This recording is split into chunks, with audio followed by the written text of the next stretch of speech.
Good evening. Tonight we're reading Pride and Prejudice by Jane Austen. Chapter 48. The whole party were in hopes of a letter from Mr. Bennet the next morning, but the post came in without bringing a single line from him.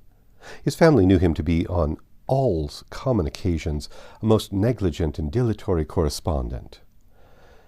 But at such a time they hoped for exertion. They were forced to conclude that he had no pleasing intelligence to send, but even of that they would have been glad to be certain. Mr. Gardiner had waited only for the letters before he was off. When he was gone, they were certain at least of receiving constant information of what was going on, and their uncle promised, at parting, to prevail on Mr. Bennet to return to Longbourn as soon as he could, to the great consolation of his sister, who considered it as the only security for her husband's not being killed in a duel. Mrs. Gardiner and the children were to remain in Hertfordshire for a few days longer, as the former thought her presence might be serviceable to her nieces. She shared in their attendance on Mrs. Bennet, and was a great comfort to them in their hours of freedom. Their other aunt, who visited them frequently, and always, as she said, with the design of cheering and heartening them up, though as she never came without reporting some fresh instance of Wickham's extravagance or irregularity, she seldom went away without leaving them more dispirited than she found them. All Meryton seemed striving to blacken the man who, but 3 months before, had been almost an angel of light. He was declared to be in debt to every tradesman in the place, and his intrigues, all honoured with the title of seduction, had been extended into every tradesman's family. Everybody declared that he was the wickedest young man in the world, and everybody began to find out that they had always distrusted the appearance of his goodness. Elizabeth, though she did not credit above half of what was said, believed enough to make her former assurance of her sister's ruin still more certain. And even Jane, who believed still less of it, became almost hopeless, more especially as the time was now come when, if they had gone to Scotland, which she had never before entirely despaired of, they must in all probability have gained some news of them. Mr. Gardiner left Longbourn on Sunday. On Tuesday his wife received a letter from him. It told them that on his arrival he had immediately found out his brother, and persuaded him to come to Gracechurch Street; that Mr. Bennet had been to Epsom and Clapham before his arrival, but without gaining any satisfactory information; and that he was now determined to inquire at all the principal hotels in town, as Mr. Bennet thought it possible they might have gone to one of them, on their first coming to London, before they procured lodgings. Mr. Gardiner himself did not expect any success from this measure, but as his brother was eager in it, he meant to assist him in pursuing it. He added that Mr. Bennet seemed wholly disinclined at present to leave London, and promised to write again very soon. There was also a postscript to this effect: "I've written to Colonel Forster to desire him to find out, if possible, from some of the young man's intimates in the regiment, whether Wickham has any relations or connections who would be likely to know in what part of the town he has now concealed himself.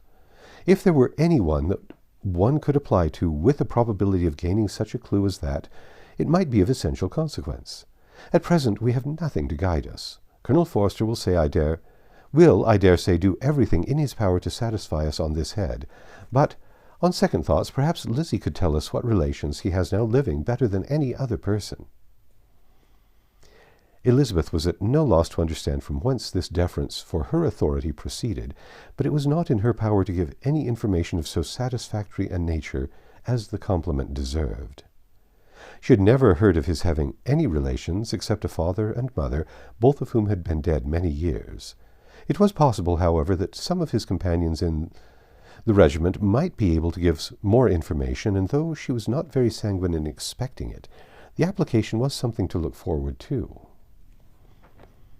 Every day at Longbourn was now a day of anxiety, but the most anxious part of each was when the post was expected. The arrival of letters was the first grand object of every morning's impatience. The letters, whatever of good or bad was to be told, would be communicated, and every succeeding day was expected to bring some news of importance. But before they heard again from Mr. Gardiner, a letter arrived for their father from a different quarter, from Mr. Collins, which, as Jane had received directions to open all that came for him in his absence, she accordingly read, and Elizabeth, who knew what curiosities his letters always were, looked over her and read it likewise. It was as follows. My dear sir, I feel myself called upon by our relationship and my situation in life to condole with you on the most grievous affliction you are now suffering under, of which we were yesterday informed by a letter from Hertfordshire. Be assured, my dear sir, that Mrs. Collins and myself sincerely sympathize with you and all your respectable family in your present distress, which must be of the bitterest kind, because proceeding from a cause which no time can remove. No argument shall be wanting on my part that can alleviate so severe a misfortune, or that may comfort you, under a circumstance that must be of all others most afflicting to a parent's mind. The death of your daughter would have been a blessing in comparison of this, and it is the more to be lamented because there is reason to suppose, as my dear Charlotte informs me, that this licentiousness of behavior in your daughter has proceeded from a faulty degree of indulgence, though at the same time, for the consolation of yourself and Mrs. Bennet, I am inclined to think that her own disposition must be naturally bad, or she could not be guilty of such an enormity at so early an age. Howsoever that may be, you are grievously to be pitied, in which opinion I am not only joined by Mrs. Collins, but likewise by Lady Catherine and her daughter, to whom I have related the affair. They agree with me in apprehending that this false step in one daughter will be injurious to the fortunes of all the others, for who, as Lady Catherine herself condescendingly says, will connect themselves with such a family. And this consideration leads me moreover to reflect, with augmented satisfaction, on a certain event of last November, for had it been otherwise, I must have been involved in all your sorrow and disgrace. Let me advise you then, my dear sir, to console yourself as much as possible, to throw off your unworthy child from your affection forever, and leave her to reap the fruits of her own heinous offense. I am, dear sir, etc., etc. Mr. Gardiner did not write again till he had received an answer from Colonel Forster, and then he had nothing of a pleasant nature to send. It was not known that Wickham had a single relation with whom he kept up any connection, and it was certain that he had no near one living. His former acquaintances had been numerous, but since he had been in the militia, it did not appear that he was on terms of particular friendship with any of them. There was no one, therefore, who could be pointed out as likely to give any news of him, and in the wretched state of his own finances there was a very powerful motive for secrecy, in addition to his fear of discovery by Lydia's relations. For it had just transpired that he had left gaming debts behind him to a very considerable amount. Colonel Forster believed that more than £1,000 would be necessary to clear his expenses at Brighton. He owed a great deal in the town, but his debts of honour were still more formidable. Mr. Gardiner did not attempt to conceal these particulars from the Longbourn family. Jane heard them with horror. "A gamester!" she cried. "This is wholly unexpected. I had not an idea of it." Mr. Gardiner added in his letter that they might expect to see their father at home on the following day, which was Saturday. Rendered spiritless by the ill success of all their endeavours, he had yielded to his brother-in-law's entreaty that he would return to his family, and leave it to him to do whatever occasion might suggest to be advisable for continuing their pursuit. When Mrs. Bennet was told of this, she did not express so much satisfaction as her children expected, considering what her anxiety for his life had been before. "What! Is he coming home without poor Lydia?" she cried. "Sure he will not leave London before he has found them. Who is to fight Wickham and make him marry her if he comes away?" As Mrs. Gardiner began to wish to be at home, it was settled that she and her children should go to London at the same time that Mr. Bennet came from it. The coach, therefore, took them the first stage of their journey, and brought its master back to Longbourn. Mrs. Gardiner went away in all the perplexity about Elizabeth and her Derbyshire friend that had attended her from that part of the world. His name had never been voluntarily mentioned before them by her niece, and the kind of half-expectation which Mrs. Gardiner had formed of their being followed by a letter from him had ended in nothing. Elizabeth had received none since her return that could come from Pemberley. The present unhappy state of the family rendered any other excuse for the lowness of her spirits unnecessary. Nothing, therefore, could be fairly conjectured from that, though Elizabeth, who was by this time tolerably well acquainted with her own feelings, was perfectly aware that, had she known nothing of Darcy, she could have borne the dread of Lydia's infamy somewhat better. It would have spared her, she thought, one sleepless night out of 2. When Mr. Bennet arrived, he had all the appearance of his usual philosophic composure. He said as little as he had ever been in the habit of saying, made no mention of the business that had taken him away, and it was some time before his daughters had courage to speak of it.